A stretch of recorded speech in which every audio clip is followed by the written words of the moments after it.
तो देखिए हेलो दोस्त, इस प्रकार के क्वेश्चन को कैसे सोल्व करेंगे। तो देखिए क्वेश्चन कह रहा एक हीरे का मूल उसके भार के वर्ग का अनुक्रमानुपाती है। एक व्यक्ति से गलती से यह हीरा 3 टुकड़ों में 3:7 के अनुपात में टूट गया और इस वजह से उसे 42,600 रुपया की हानि हुई।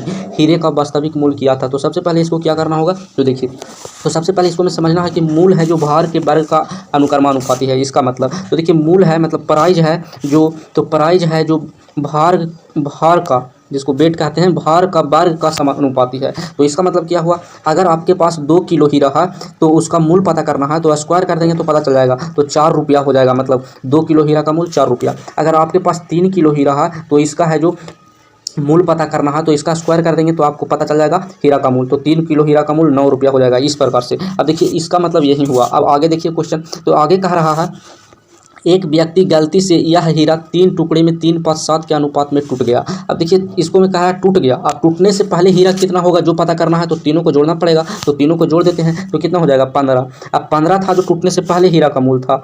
अब लेकिन टूटने के बाद है जो 3:7 के अनुपात में टूट गया है। अब मतलब टूटा है 3:7 के अनुपात में। अब देखिए टूटने से पहले इसका जो भार था जो 15 था तो इसका स्क्वायर करेंगे तो हमको रुपया पता चल जाएगा कि कितना पहले हीरा का रुपया था। तो 225 रुपया का पहले हीरा था। अब देखिए ये टूटा है कितना अनुपात में, तो 3:7 के अनुपात में टूटा है। 3, 5 और 7 के अनुपात में टूटा है, इस अनुपात में टूटा है। अब देखिए इसका टूटने के बाद हम पता करेंगे कि इसका अब मूल कितना है। तो देखिए ज़्यादा दिमाग नहीं लगा देना है कि टूटने के पहले उतना ही है, टूटने के बाद उतना ही रहेगा मूल, क्योंकि टूटने और पहले और टूटने के बाद में कौची अंतर होगा, भाग वजन तो उतना ही रहेगा, कुछ नहीं। क्वेश्चन ये गणित वाला है। तो देखिए टूटने के बाद 3 हिस्सा में टूटा है तो 3:7 के अनुपात में, तो इसका स्क्वायर करेंगे तो हमको भार पता चलेगा। तो देखिए पहला जो 3 भार है इसका स्क्वायर करेंगे तो हमको रुपया पता चलेगा, इसका फिर स्क्वायर करेंगे तो रुपया पता चलेगा, दूसरा हिस्सा का रुपया पता चलेगा, तीसरा हिस्सा का स्क्वायर करेंगे तो तीसरा हिस्सा का रुपया पता चलेगा।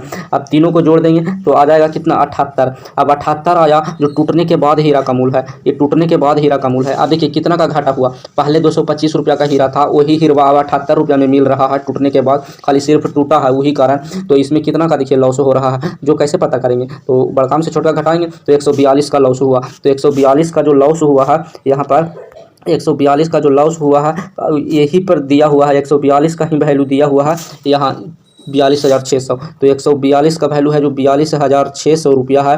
तो हमको पता करना है वास्तविक मूल। तो वास्तविक मूल हीरा का कितना था, 225 था। तो 225 का वैल्यू पता करना, तो यहाँ से सिर्फ देख लेंगे कि कितना गुना है, 300 गुना। तो 225 में 300 से गुना कर देंगे तो हमको आंसर पता चल जाएगा। तो 300 से इसको आंसर 300 से गुना कर देते हैं। तो देखिए 300 से गुना काहे ला करेंगे, 3 से करेंगे 2 को जीरो लिख देंगे। 3 से करेंगे तो कितना हो जाएगा 675 और 2 को जीरो, तो 64,500 रुपया हो जाएगा इसका सही आंसर।